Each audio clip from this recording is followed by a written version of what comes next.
नमस्कार दोस्तों, मैं राजीव आप सभी का स्वागत करता हूं आपके अपने यूट्यूब चैनल जीके महाकुंभ में। दोस्तों, library science objective question answer की ये जो सीरीज़ है हमारी, ये 30 मिनट की सीरीज़ है और इसमें हम लोग 30 मिनट के अंदर जो भी इम्पोर्टेंट क्वेश्चंस होंगे उसे कवर करने की कोशिश करेंगे। साथ ही साथ इससे जुड़े संबंधित आपके प्रश्नों के भी जवाब देने की पूरी कोशिश रहेगी मेरी, जितना मेरे से बन पाएगा।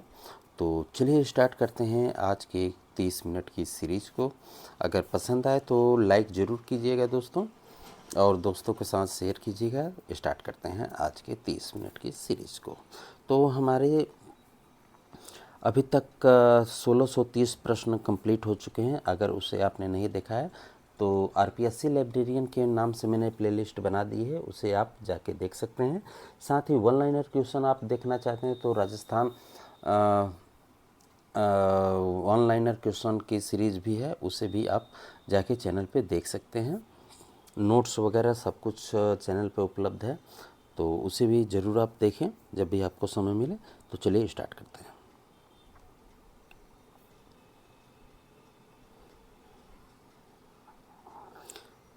द्विबिंदु वर्गीकरण पद्धति निम्न में से किससे संबंधित है? द्विबिंदु वर्गीकरण जो है किससे संबंधित है? तो इसका राइट आंसर है ऑप्शन डी, निर्बाध फैसेट से रिलेटिव है। आगे देखते हैं।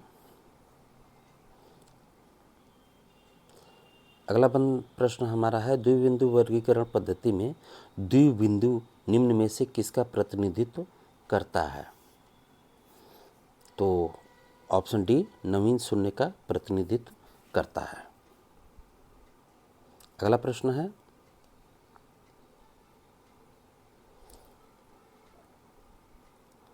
निम्नलिखित में से कौन डीबी दशमलव वर्गीकरण की संश्लेषी विशेषता है? संश्लेषित विशेषता पूछ रहा है आपसे।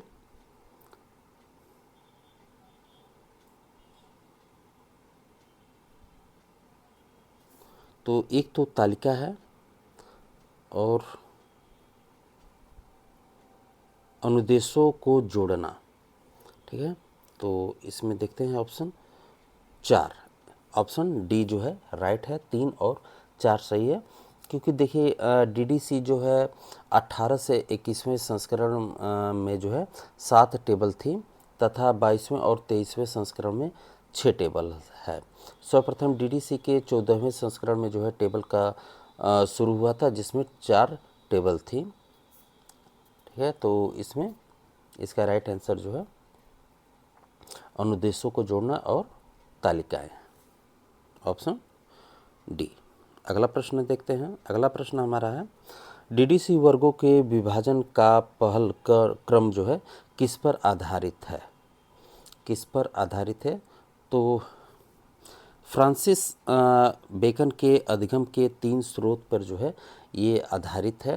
तो इसका राइट आंसर ऑप्शन सी होगा। अगला प्रश्न देखते हैं। अगला प्रश्न हमारा कह रहा है कि फिनिक्स अनुसूची निम्नलिखित में से किस वर्गीकरण पद्धति में उपलब्ध है? तो फिनिक्स शेड्यूल्स जो है प्रथम प्रयोग जो है डीडीसी के 16वें संस्करण में किया गया था। ठीक है, इस चीज़ का भी ध्यान रखिए। 16वें संस्करण में जो है किया गया था, और डीडीसी को अप टू डेट करने के लिए एक महत्वपूर्ण दृष्टिकोण है। कुछ कार्यक्रम जो पुराने हैं और उनको पूरी तरीके से नए वर्गीकरण के साथ जो है बदल दिया जाता है, और नए शेड्यूल्स पूरी तरीके से तैयार हो जाते हैं। नष्ट हो चुके पुराने शेड्यूल्स को जो है फोनिक्स शेड्यूल्स के नाम से जानते हैं। तो फोनिक्स शेड्यूल क्या होता है ये भी आप समझ गए होंगे। तो इसका राइट आंसर ऑप्शन बी है। अगला प्रश्न देखते हैं। अगला प्रश्न हमारा है, डीडीसी के प्रथम संस्करण में है, डीडीसी के प्रथम संस्करण में जो है कितने पेज हैं, यही क्वेश्चंस आपसे पूछ रहा है। तो डीडीसी के प्रथम संस्करण में जो है 12 पृष्ठों की जो है भूमिका थी। ठीक है, 12 पृष्ठों की जो है भूमिका थी, और इसमें 12 पृष्ठ में जो है अनुसूची थी, और 18 पृष्ठ में जो है अनुक्रमणिका थी, और 2 पृष्ठ में जो है स्पष्टीकरण दिए गए थे। ठीक है, तो टोटल 44 पेज जो थे, जिनको पैम्पलेट्स के नाम से जानते हैं हम। आगे देखते हैं। अगला प्रश्न हमारा कह रहा है कि मुख्य वर्ग ओ साहित्य का पहलू फार्मूला है। ओ साहित्य का जो है पहलू फार्मूला पूछ रहा है आपसे।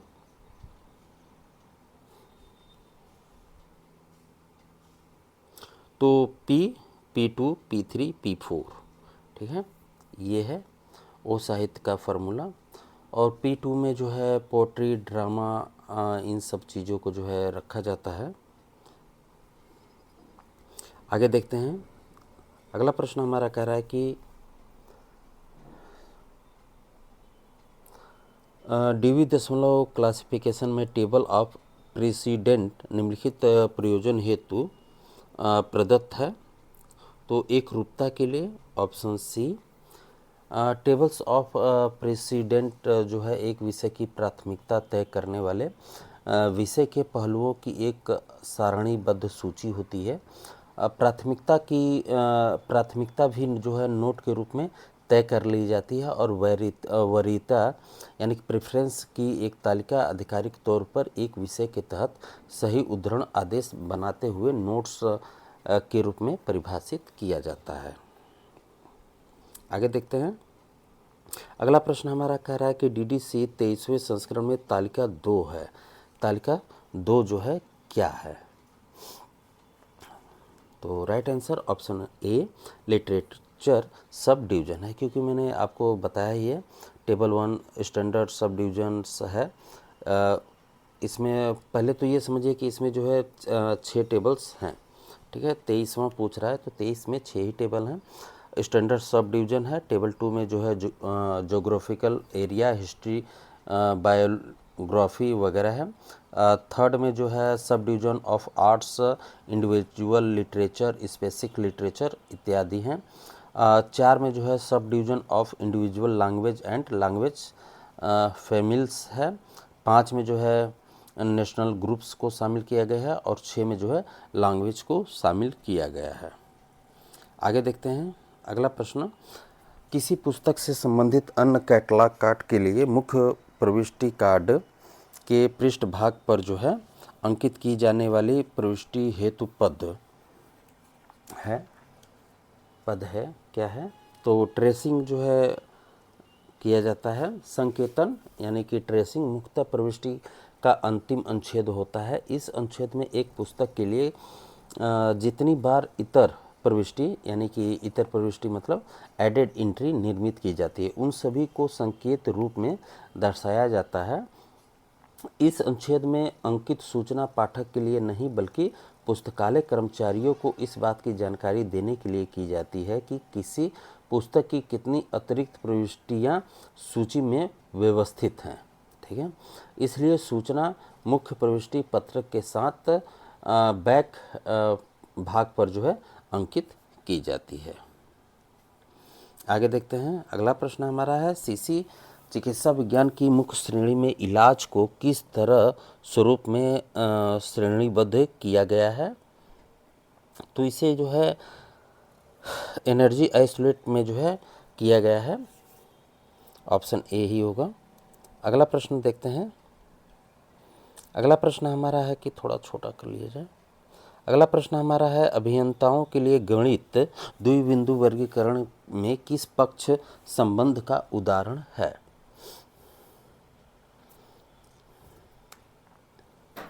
तो राइट आंसर पक्षपात, ऑप्शन डी। इसका राइट आंसर जो है ऑप्शन डी होगा, पक्षपात यानी कि बेस। इसको समझिए पहले, जब एक विषय का दूसरे विषय पर जो है झुकाव हो तो वहाँ पे बेस रिलेशन का प्रयोग होता है। इसका योजक चिन्ह जो होता है 0B होता है। ठीक है, 0B होता है, क्योंकि जो है देखिए यहाँ पे कह रहा है कि बात को समझिए पहले थोड़ा सा भाइयों। अभियंताओं यानी इंजीनियर की बात हो रही है यहाँ पे, और यहाँ पे मैथ की बात की गई है। ठीक है, तो मैथ के लिए बी का प्रयोग किया जाता है। मैथ के लिए बी का प्रयोग किया जाता है और बेस रिलेशन के लिए 0 बी का प्रयोग किया जाता है, ठीक है। और इंजीनियर के लिए जो है डी का प्रयोग किया जाता है। तो इसका जो है राइट आंसर ऑप्शन डी होगा, पक्षपात। आगे देखते हैं, अगला प्रश्न हमारा कह रहा है कि द्विबिंदु वर्गीकरण में एलईडी का प्रतिनिधित्व करते समय समय की अवधि क्या है? समय की अवधि जो है क्या है, बताइए। तो इसका राइट आंसर जो है ऑप्शन सी 10 वर्ष है। द्विबिंदु वर्गीकरण पद्धति में जो है अनेक स्थानों पर जो है एलईडी यानी कि लेटेस्ट इफेक्टिव डी कोड का प्रयोग में जो है समय प्राप्त करने के निर्देश जो है दिए गए हैं और अंतिम प्रभावी दशक से संबंधित वर्गांक बनाने के लिए शताब्दियों को 5 से जो है 5 भागों में जो है बांटा जाता है। 5 भागों में बांटा जाता है। कैसे? देखिए 1900 जब रहेगा, 1900 जब रहेगा तो इसके लिए N1 जब दशक अंक जो है 0 अथवा 1 हो तो एलईडी के लिए जो है 1 का प्रयोग किया जाएगा। क्या मैंने कहा? 0 अथवा 1 हो तो 1900 जो है इसमें 0 है।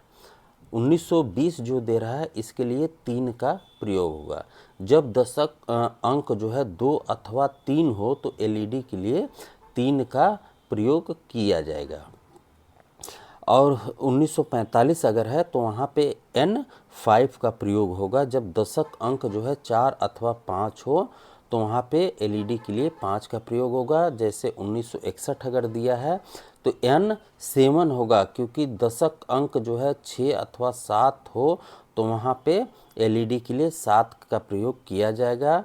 1985 अगर हो तो उसका कोड होगा N9। जब दशक अंक 8 अथवा 9 हो तो एलईडी के लिए 9 का प्रयोग किया जाएगा।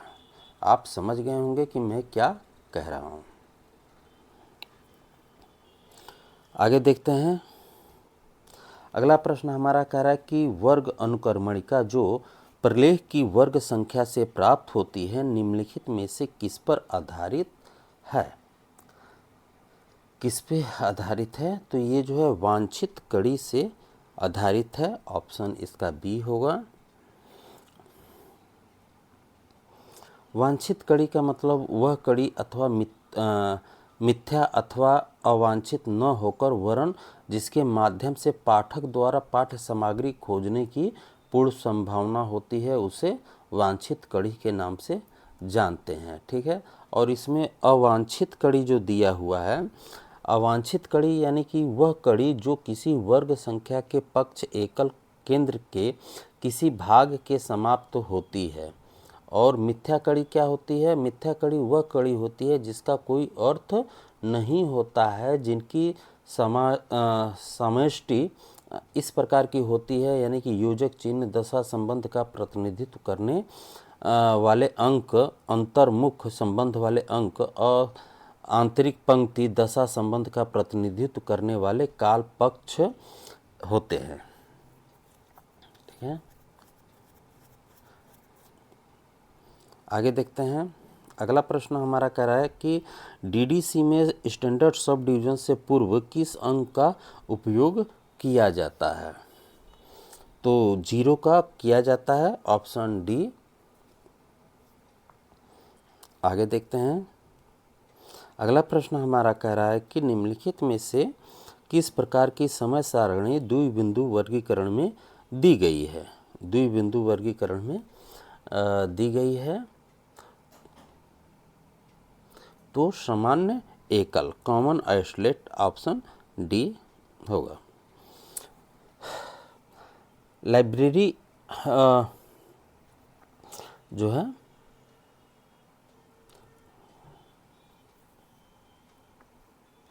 सामान्य एकल जो है वह संख्या होती है जो किसी भी मुख्य वर्ग, प्राथमिक वर्ग एवं इनके किसी भी पक्ष के साथ प्रयोग जो है किया जा सकता है। रंगनाथन महोदय ने जो है समान एकलों को प्रमुख रूप से दो भागों में बांटा है, पूर्ववर्ती समान एकल और परवर्ती समान एकल के नाम से इसे बताया है। और समान एकलों को प्रदर्शित करने के लिए A to Z अक्षरों का प्रयोग A to Z अक्षरों का जो है प्रयोग किया जाता है। आगे देखते हैं। अगला प्रश्न हमारा कह रहा है कि ऐसा वर्गीकरण जिसमें विषय या प्रकार या इन दोनों अथवा मान्य तार्किक क्रम के अनुसार पुस्तकों या पुस्तकालय सामग्री का संयोजन किया जाता हो कहलाता है। वीडियो को रोकिएगा, आराम से समझिएगा इन प्रश्नों को, उसके बाद आप आगे बढ़िएगा। तो इसका राइट आंसर है बुक क्लासिफिकेशन। ठीक है। लाइब्रेरी वर्गीकरण सिस्टम में समूह संबंधित सामग्री को एक साथ आमतौर पर श्रेणीबद्ध वृक्ष संरचना के रूप में इसमें पुस्तकों को व्यवस्थित करके उचित स्थान पर रखा जाता है। बुक क्लासिफिकेशन में पुस्तक की विशिष्ट आकृति और बुक नंबर का समावेश होता है। ऐसा रंगनाथन महोदय के अनुसार एक निश्चित योजना के अनुसार विशिष्ट विषय को क्रम संख्या की कृत्रिम भाषा में अनुवाद करना ही जो है पुस्तकालय वर्गीकरण कहलाता है। आगे देखते हैं। अगला प्रश्न हमारा कह रहा है कि अभिकथन दिया हुआ है कि पुस्तकालय वर्गीकरण की योजना की क्षमता इस बात पर निर्भर करती है कि पुस्तकालय वर्गीकरण का सिद्धांत कितना सक्रिय प्रकृति का है और उसके पीछे क्या विचार है। कारण दे रहा है कि वैचारिक धरातल पर कोई भी सिद्धांत विकसित किया जा सकता है जब तक विषयों की सृष्टि के माध्यम से जो है परखा न जाए तो पुस्तकालय वर्गीकरण का कार्य क्षेत्र है।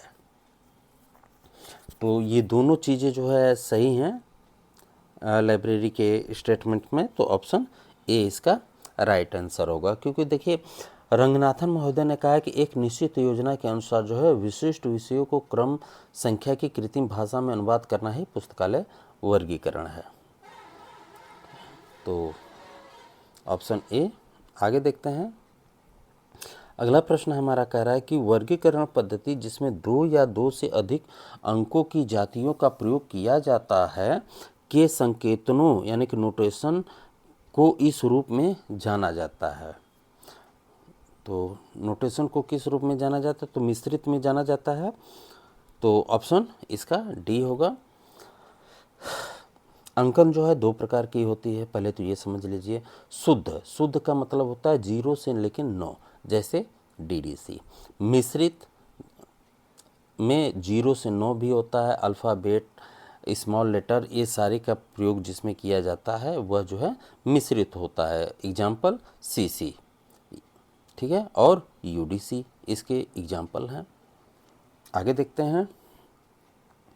अगला प्रश्न हमारा कह रहा है कि साहित्यिक अधिपत्र यानी कि लिटरेरी वारंट के सिद्धांत का संबंध है, किससे है? तो राइट आंसर ऑप्शन बी, एक वर्गीकरण पद्धति में विषयों का आगमन से है। साहित्यिक वारंट अवधारणा जो है 1911 में इंग्लिश लाइब्रेरियन ई विंघम हुल्मे जो थे, विंघमन हुल्मे के द्वारा जो है दी गई थी, जिन्होंने जो है 1911 और 1912 में लाइब्रेरी एसोसिएशन रिकॉर्ड के लेख की जो है एक श्रृंखला प्रकाशित अपने work principle of book classification में किया था। हुल्मे ने स्थापित किया कि एक वर्ग के शीर्षक को केवल तभी वारंट किया जाता है जब पुस्तक के रूप में एक साहित्य को अस्तित्व में दिखाया गया है और एक शीर्षक की वैधता का परीक्षण सटीकता की डिग्री है जिसके साथ यह कक्षा के लिए किसी विषय वस्तु के क्षेत्र का जो है समान वर्णन करता है। आगे देखते हैं। अगला प्रश्न हमारा कह रहा है कि DDC 23वां संस्करण कब प्रकाशित हुआ या किस वर्ष में प्रकाशित हुआ? तो 2011 में, ऑप्शन बी।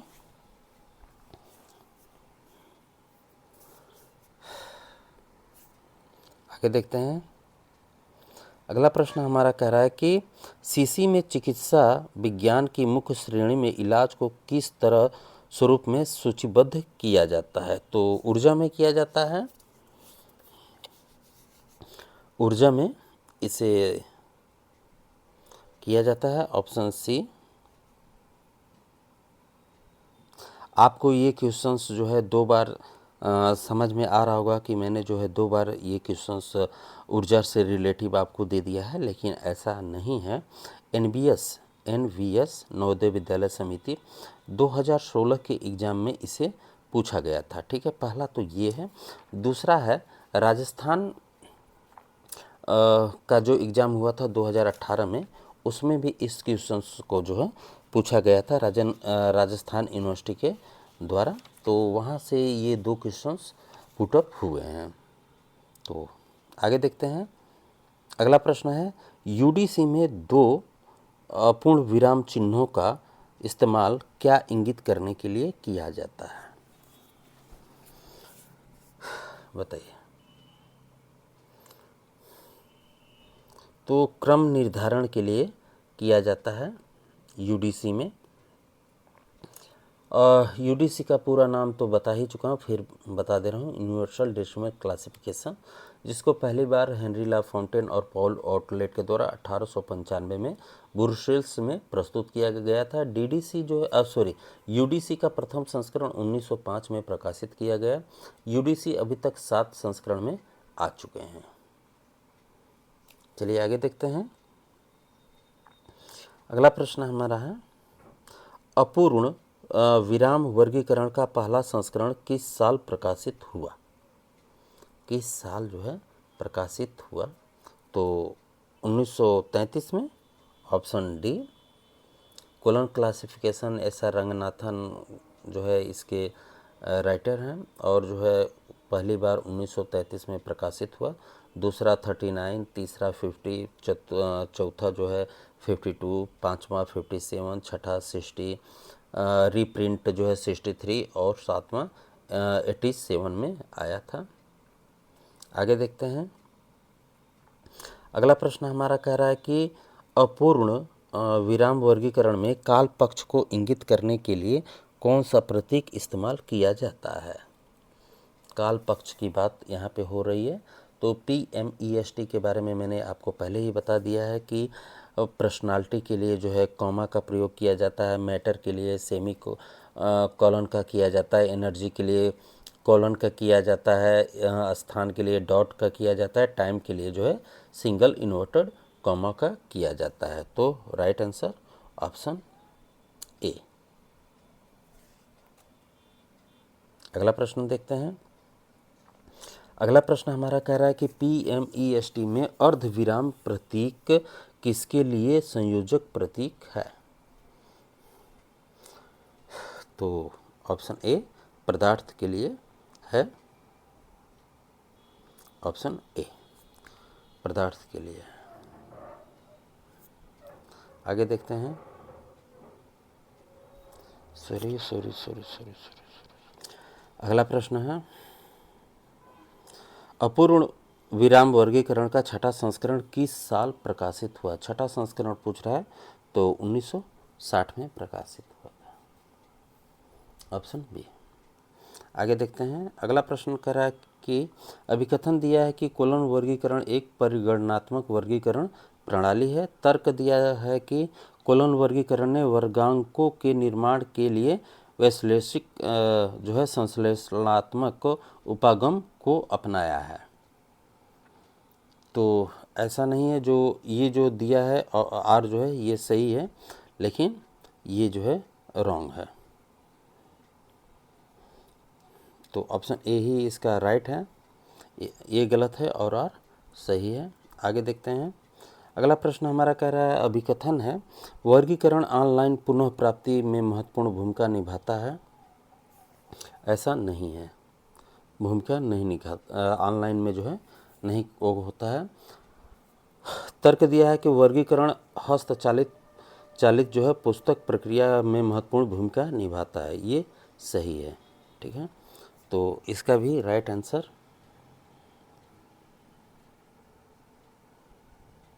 ऑप्शन डी है, इसका जो है राइट आंसर ऑप्शन डी होगा।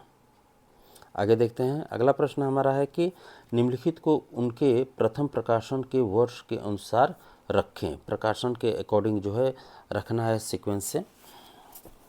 तो डीडीसी सबसे फर्स्ट में आ जाएगा 1876, 1806 नहीं सॉरी, इसमें बिल्स भी दिया हुआ है ना। 1876 डीडीसी को रखिए और बिल्स जो है 1870, 1870 यानी कि ए जो है पहले आएगा, उसके बाद दो होगा, एक है दो है, फिर जो है आपका लाइब्रेरी ऑफ कांग्रेस क्लासिफिकेशन जो है ये 1904 आ जाएगा, 1904 आ जाएगा। और यूडीसी जो है ये 5 आ जाएगा, 1905 आ जाएगा। तो राइट आंसर ऑप्शन ए ही है। आगे देखते हैं, अगला प्रश्न हमारा कह रहा है कि अभिकथन दिया हुआ है कि लुप्तांश युक्ति यानी कि गैप डिवाइस बढ़ती हुई समशिष्ट की समस्या को अवैज्ञानिक समाधान है, और तर्क है कि वर्गीकरण निर्माणकर्ता उन क्षेत्रों विषयों का पूर्व अनुमान नहीं लगा सकता जिसमें कुछ नए प्रकट हो जाते हैं, कुछ जो है नए प्रकट हो जाते हैं। तो ये दोनों जो है सही है, ऑप्शन ए। अगला है कि अभिकथन दिया है कि ऑनलाइन सूची में कोलन वर्गीकरण लोकप्रिय है। नहीं है, ऐसा तो नहीं है, ऐसा नहीं है। और तर्क है कि ऑनलाइन खोज में पारंपरिक वर्गीकरण का लाभप्रदीय रूप में उपलब्ध है। तो ये सही है, ठीक है। तो देखिए इसमें राइट आंसर ऑप्शन सी, ए गलत है लेकिन आर सही है। आगे है, ज्ञान वर्गीकरण और पुस्तकालय वर्गीकरण के बीच जो है मुख्य अंतर क्या है? मुख्य अंतर क्या है? तो ज्ञान वर्गीकरण में स्वयं ही ज्ञान क्रमबद्ध किया जाता है, ये भी ठीक है। और पुस्तकालय वर्गीकरण में ज्ञान की अभिव्यक्ति दस्तावेजों के रूप में व्यवस्थित की जाएगी, ये भी ठीक है। और ज्ञान वर्गीकरण पुस्तकालय वर्गीकरण का आधार है, ये भी ठीक है। और ज्ञान वर्गीकरण में संख्याओं की व्यवस्था की जाती है जिसे नोटेशन कहते हैं, ये नहीं होगा। तो 1, 2 और 3 इसका राइट आंसर है, ऑप्शन डी राइट आंसर। अगला देखते हैं, अगला प्रश्न हमारा कह रहा है कि निम्नलिखित को उनके प्रकाशित क्रमानुसार लिखें। प्रकाशन के अनुसार जो है इसे लिखना है। तो देखिए इसे,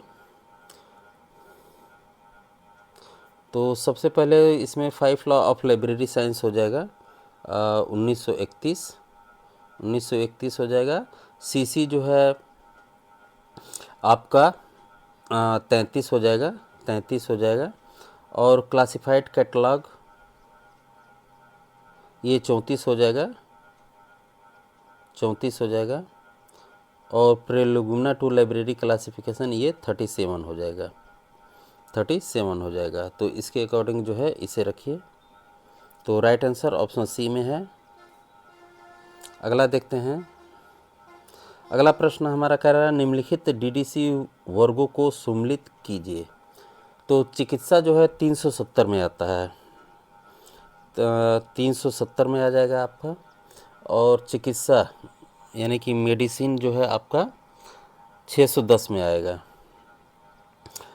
फोटोग्राफी जो है आपका 770 में आएगा। और जो है ज्योतिषी यानी कि 520 में आ जाएगा आपका। तो देखिए इसका राइट आंसर इसमें क्या होगा, ऑप्शन बी इसका, सॉरी ऑप्शन बी इसका राइट आंसर है होगा। तो दोस्तों जो है 30 मिनट का समय जो है समाप्त हुआ, वीडियोस को यहीं पर रोक रहे हैं। आपने अंत तक देखा उसके लिए आप सभी का बहुत बहुत धन्यवाद। तो बाकी चीज़ें जो है कल की वीडियोस में डेली अपलोड की जाएगी, तो बने रहिए चैनल पे और दोस्तों के साथ शेयर कीजिएगा। मिलते हैं अगले वीडियो में, धन्यवाद।